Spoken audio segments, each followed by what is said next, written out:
The secure party process is you giving notice to the government that in no way are you willing to allow them to use you as some sort of slave, or pledge your labor for the repayment of a debt. Now, for that to happen, you have to be a U.S. citizen, which means you have to be in the public, okay? Because it's a public debt. It's not a private debt, it's a public debt. That's the public debt. That's what they call it, the public debt. So the public is represented by an all caps name, which a lot of people call a straw man, a nom de gore, a transmitting utility, an artificial person, just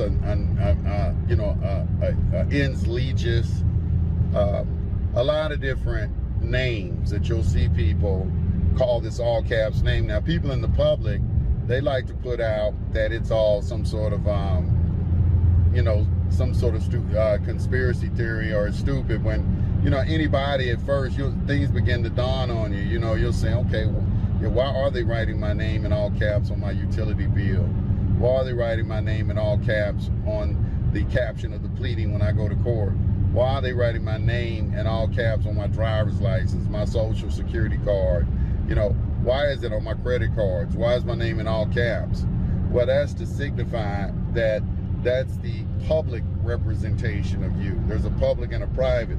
The private representation of you is when your name is written in the Christian appellation of your name.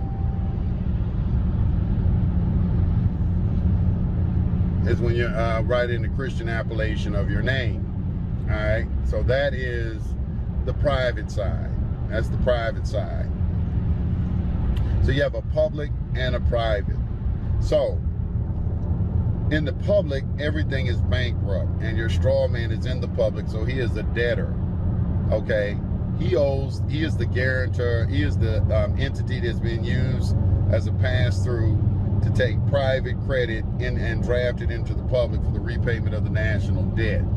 That's why they call it a transmitting utility. It serves as a bridge from the private into the public. Everything in the public is an artificial person.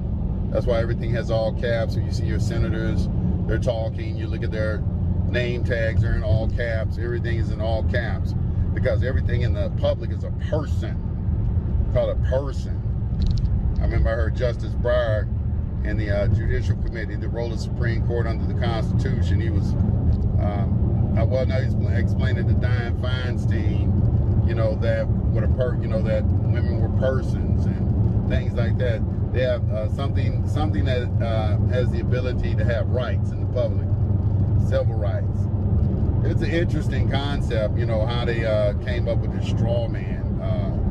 But they try to make it seem like it's all just you, in the public or the private, it's all the same thing, and that, people basically who are talking about the straw man theory, they're crazy, this is crazy, and they'll never say it's crazy. They'll just always tell you what you believe, but they never will tell you what it is, and they never will answer any questions about it. But obviously the federal government is borrowing money from the central bank, which is the Federal Reserve in this country, and right now it's currently about to go past probably $31 trillion, because they're trying to borrow another $3.5 trillion. It's already around $29 trillion with no end in sight.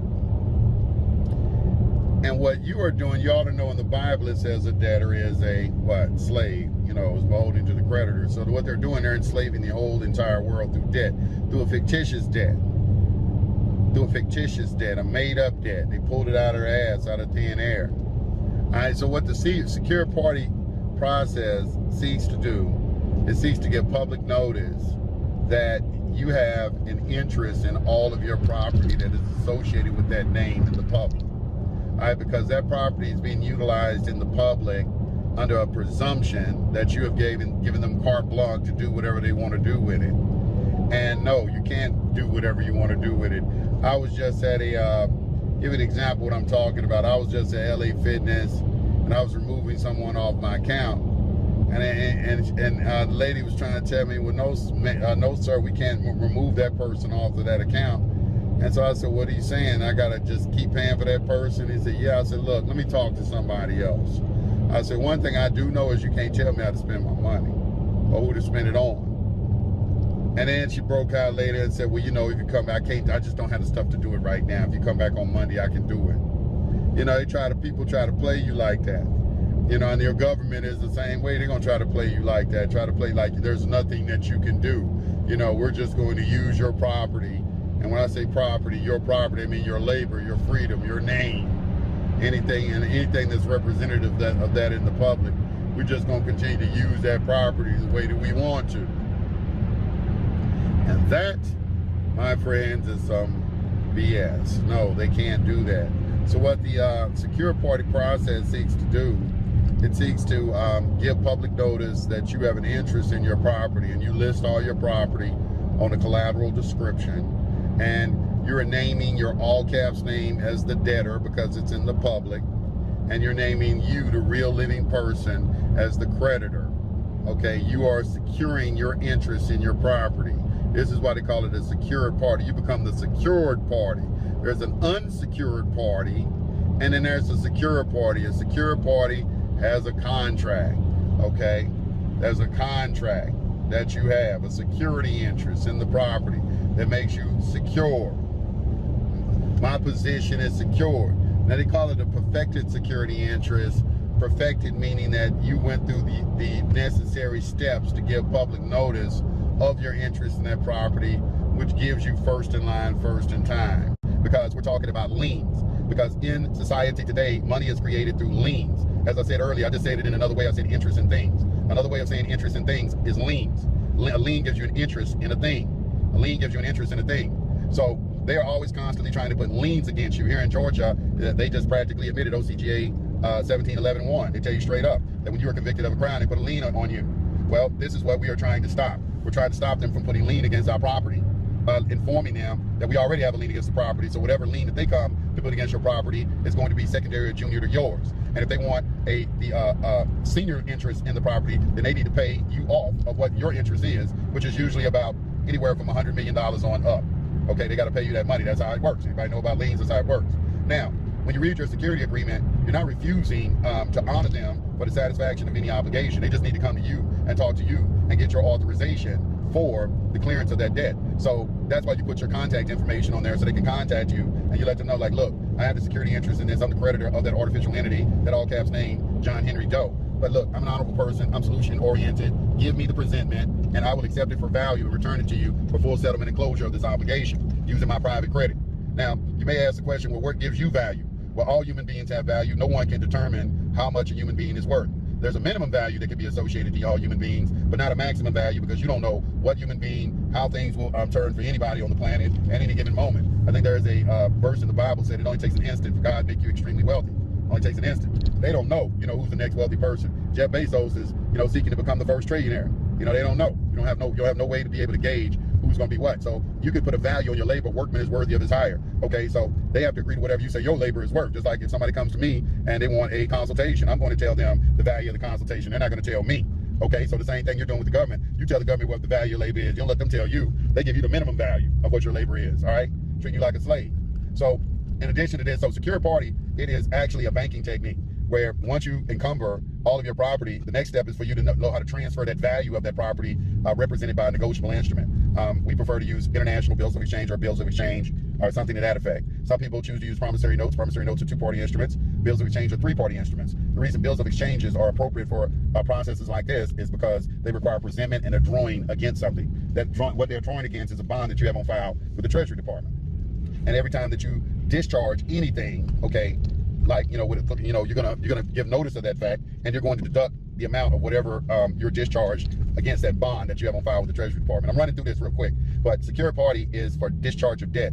I don't understand, when people ask questions, has anybody been successful with secure party? A lot of people have. A lot of people discharge debt all the time. I don't understand why y'all don't understand that. It happens all the time. Is it easy? No. And it's usually because a lot of people don't know what they're doing. They just get a negotiable instrument, put it together, and then here, take this.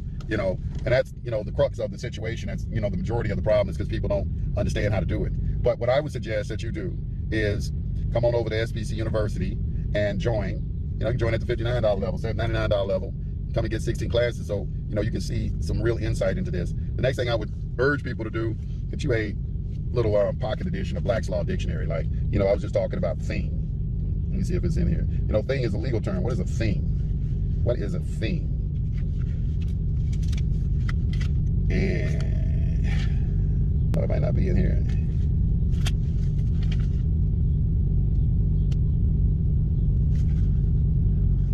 Yep, there it is right here. Thing.